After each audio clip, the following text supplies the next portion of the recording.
ఈనాడు తెలంగాణ రాష్ట్ర ప్రభుత్వం ఆలోచన చేసి SC ST BC minority EWS విద్యార్థులు అందరినీ కూడా ఒకే దగ్గర కలిసిమెలిసి ఒక కుటుంబంలా చదువుకునే విధంగా ఈనాడు యంగ్ ఇండియా ఇంటిగ్రేటెడ్ రెసిడెన్షియల్ స్కూల్స్ని మనం ప్రారంభించుకున్నాం. ప్రతి నియోజకవర్గానికి ఒక యంగ్ ఇండియా ఇంటిగ్రేటెడ్ రెసిడెన్షియల్ స్కూల్ని 25 ఎకరాలలో దాదాపుగా 200 కోట్ల రూపాయలతో నిర్మించాలని 20,000 కోట్ల రూపాయలను ఈనాడు విద్య మీద వాటికి అవసరమైన మౌలిక వసతులను ఏర్పాటు చేయడానికి ఖర్చు పెట్టాలని ఈ ప్రభుత్వం ముందుకొచ్చి ఈరోజు ఈ కార్యక్రమాలను చేపట్టింది. ఈనాడు విద్య మీద పెట్టే పెట్టుబడిని మేము ఖర్చుగా భావించడం లేదు. భవిష్యత్ తరాల పెట్టుబడి ఈ దేశ నిర్మాణం తరగతి గదుల్లోనే ఉన్నది. అందుకే విద్య మీద ఖర్చుగా భావించడం లేదు. మేము ఇది ఒక భవిష్యత్ పెట్టుబడిగా భావిస్తున్నాం. అందుకే ఈనాడు దేశం గర్వించే విధంగా యంగ్ ఇండియా ఇంటిగ్రేటెడ్ రెసిడెన్షియల్ స్కూళ్ళని ఈరోజు మనం ప్రారంభించుకున్నాం. దేశానికే ఆదర్శం. దీనికి ప్రధాన కారణం ఆనాడు పివి నరసింహారావు గారు సర్వేల్ రెసిడెన్షియల్ స్కూల్ మన నల్గొండ జిల్లాలో ప్రారంభిస్తే ఈనాడు దేశానికి ఎంతోమంది ఐఏఎస్ ఐపీఎస్లను అందించారు. మన తెలంగాణ రాష్ట్ర చీఫ్ సెక్రటరీ గారు ఆనాటి పివి నరసింహారావు గారు ప్రారంభించిన సర్వేల్ రెసిడెన్షియల్ స్కూల్ నుంచే అక్కడి విద్యార్థి. ఈనాడు Telangana public service commission chairperson కూడా ఆ సర్వేల్ స్కూల్ నుంచి వచ్చిన ఒక ఐఏఎస్ ఆఫీసర్. అందుకే ఈనాడు మన దేశ భవిష్యత్తు తరగతి గదుల్లో ఉందని ఏదైతే భావిస్తున్నామో అందుకే ఈరోజు అద్భుతమైన మౌలిక వసతులతోని ఇంటిగ్రేటెడ్ రెసిడెన్షియల్ స్కూల్స్ని ఈరోజు ప్రారంభించుకోవడం ద్వారా ఈ దేశానికి అవసరమైన డాక్టర్లను, లాయర్లను, ఇంజనీర్లను, ఐఏఎస్లను, ఐపీఎస్లను, ఇతర ఉన్నతాధికారులను ఈరోజు మనం ఈ దేశానికి అందించడానికి ఒక బృహత్తర కార్యక్రమాన్ని తీసుకున్నాం. ఇది ఖచ్చితంగా భవిష్యత్తులో మంచి సత్ఫలితాలను ఇస్తుంది అని చెప్పి ఈరోజు నేను భావిస్తున్నాను. అదేవిధంగా ప్రజాప్రభుత్వం అధికారంలోకి రాగానే విద్యా వైద్య రంగాలను ప్రక్షాళనకు విప్లవాత్మక చర్యలు తీసుకున్నాం.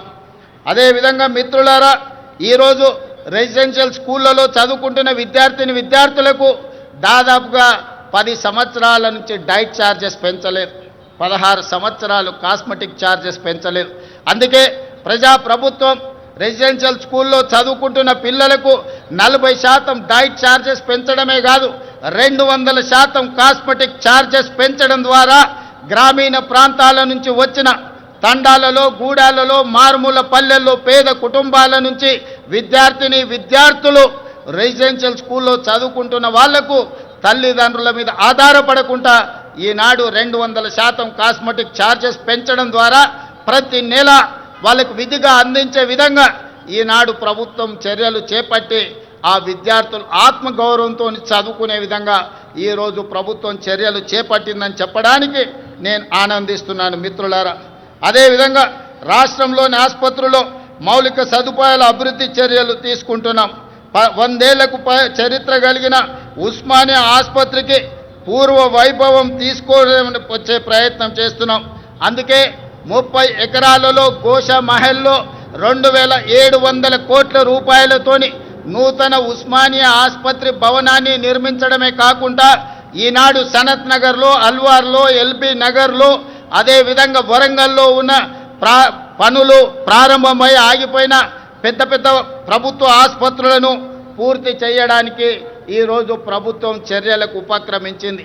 ఇదే కాదు, పేదవాళ్లకు ఉచిత వైద్యాన్ని అందించడానికి రాజీవ్ ఆరోగ్యశ్రీ ద్వారా 10 లక్షల రూపాయల ఉచిత వైద్యాన్ని అందించడం ద్వారా పేదల ఆరోగ్యమే మా ప్రభుత్వం యొక్క బాధ్యత అని చెప్పి ఈరోజు ఆ ప్రయత్నాలతో ముందుకు వెళ్తున్నాం మిత్రులారా. అదేవిధంగా మిత్రులారా, రిజర్వేషన్లకు సంబంధించి బలహీన వర్గాల వారికి అండగా నిలవాలన్నదే మా ప్రజా ప్రభుత్వం యొక్క ఆలోచన. అందుకే ఈరోజు 1931లో దాదాపుగా 100 సంవత్సరాల క్రితం కులగణన జరిగింది దేశంలో జనగణనతో పాటు. మళ్ళీ 2024-25లో ప్రజాప్రభుత్వం 100 సంవత్సరాల తర్వాత ఈ దేశంలోనే మొట్టమొదటి రాష్ట్రంగా జనగణనతో పాటు కులగణన లెక్కలు తీసి ఈనాడు 100 సంవత్సరాల సుదీర్ఘమైన సమస్యకు ఈరోజు శాశ్వత పరిష్కారం చూపించింది. ఈరోజు ఈ లెక్కలు తీయడం ద్వారా వాస్తవంగా ఉన్న 56.36% ఉన్న బలహీన వర్గాల లెక్కలు తీసి వాళ్లకు 42% రిజర్వేషన్లు, విద్య, ఉద్యోగ, రాజకీయ అవకాశాలు కల్పించాలని ఈనాడు తెలంగాణ ప్రభుత్వం ఈ చర్యలతో ముందుకు వెళుతుంది. ఈరోజు తెలంగాణ రాష్ట్ర ప్రభుత్వం తీసుకున్న ఈ విప్లవాత్మకమైన నిర్ణయం వల్ల కేంద్ర ప్రభుత్వం కూడా రాబోయే జనగణనలో కులగణన చేపట్టాలని నిర్ణయం తీసుకున్నది.